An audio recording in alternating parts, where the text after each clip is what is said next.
Allah azza wa jalla adamdın bardıq işlerini közömöldöp, anın жүрөгүнүн купуя жактарында көрүп билип турат. Ошондуктан адам бул дүйнөдө өзүн өзү суракка алып, иштерин жөнгө салып турбаса, кыяматта азаптан кутулушу кыйын болуп калат. Куранда эч бир иштин жок болуп кетпей тургандыгы жөнүндө айтылат.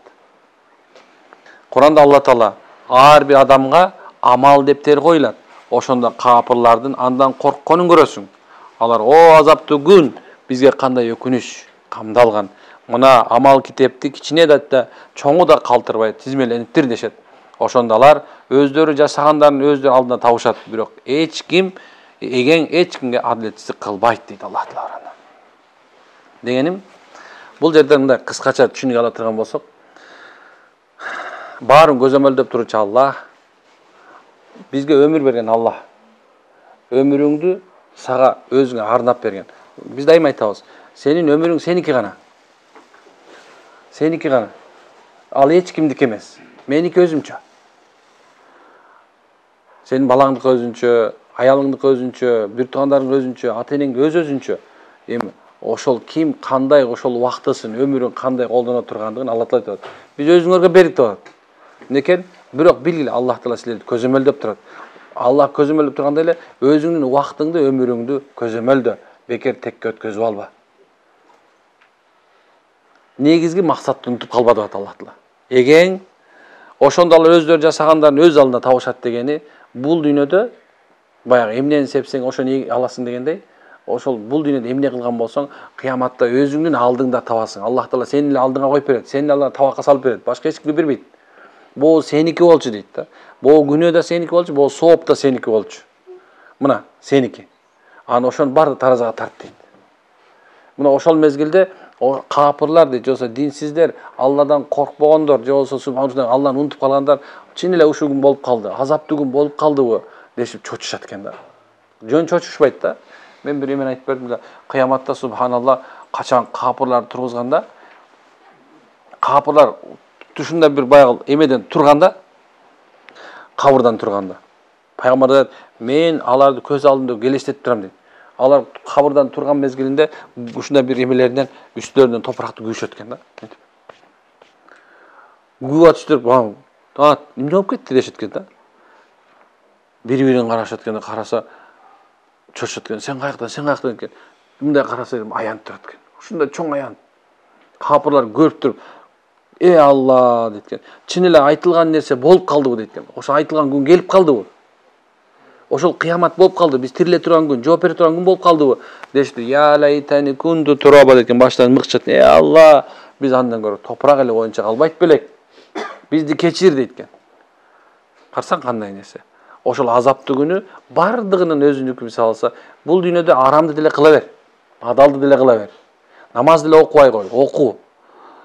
Күнөө кылып жүрө бер. Бирок ошол табак сенин мындай айтканда сенин алдыңа тартылат. Кайсы нерсени тапкан болсоң, ошол нерсе алдыңа коюлуп берет. Аны ошондо жегейсиң же сүйүнөсүң. Мына ошол экен. Адамдын Алла берген бизге мындай демократиясы ушул да. Аллах бизге демократия берген да. Танда деген. Танда. Бир адам кедейлик кылып, бирок намазын окуп, шалбырап алып, көйнөк кийип көчөдө жүрсө, карсаң тети акмакты деп сен өзүң ибадатты унутуп, сен Кудайыңды унутуп жашап жүргөн убактың караганда жаныңда бир ошол шалбырап кетип бараткан неме, ушундай бейишке киргиле, түбөлүктүү бейишке киргиле деп аткан мезгилде чачтарыңды бирден жулсаң да кайра кайтып келбейт экен да. Чачтарыңды бирден жулсаң да кайра кайтып келбейт. Бир күндүк намазың калып, 5 мал намазың калышы, субханаллах, бул сен дагы 500 жылдан 500 жыл, 2,5 миң жыл артка жыл кеттиң деген сөз. 2,5 миң жыл шалбырашың керек. Бир күндүк. Өмүрүң 80 жыл болуп турган болсо, намазсыз, динсиз өтүп турган болсо, анда бул Куранда айткандай кейбегенде башка болбойт. Ошону өзүңдү көзөмөлдө, акылыңды көзөмөлдө. Эмне үчүн жашап жүрөм? Эмне жашап жүрөм мен? Жашоом эмне себеп жашап жүрөм мен? Ойлоп көрсөң, эмне жашап жүрөсүң? Же баян бир эмени көрдүм да. Бир эме алып коюптур. YouTube'da мындай кичине тартышыптыр да. Анан бирөө келип, бир аксакал келбей, бала дейт. Намаз окуйсуң десе, жок окуйм дейт. Тамак жейсиң десе, жок дейт. Таң азыр бул дүйнөдө пайдаң жок, тиги дүйнөдө пайдаң жок. Эмне жүрөсүң жок? Жолун. Бул дүйнө пайдаң жок, тиги дүйнө пайдаң жок. Эмне жүрөсүң деп атат. мындай сөз мага катуу эле тийди да. Көп адамдар мисалы бул дүйнөдө пайдасы жок, ахиретке да пайдасы жашап жүргөндөр бар да. Ошолор өзүлөрү кайдыгер. Алар кайдыгерлик ал өзүң мисалы азыр ачка үйүңдө ун жок кала турган болсо. Баягы күнү болду го жанагындай эменин алдында ун кымбатта эткен десе 30 мешокти жыйнап алган киши болду го. Кандай гам пикир мененчи. Ошондой эле кыяматта дагы субханалла адамдар айтайын деген максат эмне ушул баягы эгерде бул дүйнөңдө ахиретиңе кайдыгер боло турган болсоң, анда эртеңки күн оор болот. Ушуну көзөмөлдөш керек. Көзөмөлдөш керек. Бүгүн эмне үчүн намаз окубай койдуң мисалы алса? Эмне себеп болду сенин намаз окубашыңа? Мисалы пешимде мисалы алса, эмне себеп болду силердин намаз окубай коюшуңарга? А бирок карасаң, мындай кылды телефон минтип чукуп отурганыңарды көрдүм да, мындай телефон чукуп отурарды. Карасам, минтип карасам баягы эле бир лентаны мен бир барып келсем, экинчи ошол эле лента кайра экинчисине өтүп тур да. Мындай айтканда шайтан алейхилана бизди эмне кылат экен? Дайыма ошол бекерсиздикке өзүн контролдогону көзөмөлдөгөн алыстайтат экен. Аллах таала ошондой айтат экен. Ошол күнү алар өзүлөрүнүн азаптуу күнгө жолукканын көрүшөт экен. Аллах сактасын. Аллах таала Куранда айтат: "Биз кыямат күнү үчүн туура таразаларды жайгаштырабыз." Аллах айтып атат, мен эмес. Бир да жан зулум кылынбайт. А эгерде сарыгычынын данынын салмагындай эле амал болсо, анысын келтирер элек, биз толук жетерлик эсепчибиз дейт Аллах таала. Дегеним Аллах таала айтып атат да, Аллах айтканына бекем. Кандай экен? Аллах таала айтып атат: "Биз кыямат күнү туура таразаларды жайгаштырабыз" дейт. Туура тараза жайгаштырат экен. Ал тараза кем да тартпайт. Ал күнү бир да жанга зулумдук кылынбайт дегени, эмнени тапкан болсоң ошол нерсең берилет. А эгерде сарыгычынын дандай салмагандай амал болсо, жакшы амал болсо, биз ошондо. Сарыгычы деген билесиздерби? Сарыгычы. Сарыгычы деген чөп бар го? Ошонун мындай данеги болот. Колго кармалбайт. Ошондой да кичинекей бир жакшы амал келтирип ошону таразага тартабыз. Бирок ал тараза кандай тараза экен? Таптак тараза. Кемитпейт. Ал тараза субханалла ушундай бирөөнүн дагы эмнесин акысын жебейт. Ушундай тараза. Алла айтат: "Биз толук жетерлик эсепчибиз" дейт. Эсептен жаңылбайбыз дейт. Өзүңө эсептөөнү жүргүзүп башта. Анткесе ошо эсеп күнү Аллахтын алдына эмне апарасың? Биринчиси инсан Аллах таала аны көзөмөлдөп турганын, ошондо анын жан дүйнөсүн кыймыл аракетин жөнгө салып, абалын оңдой тургандыгын сезип турушу керек экен.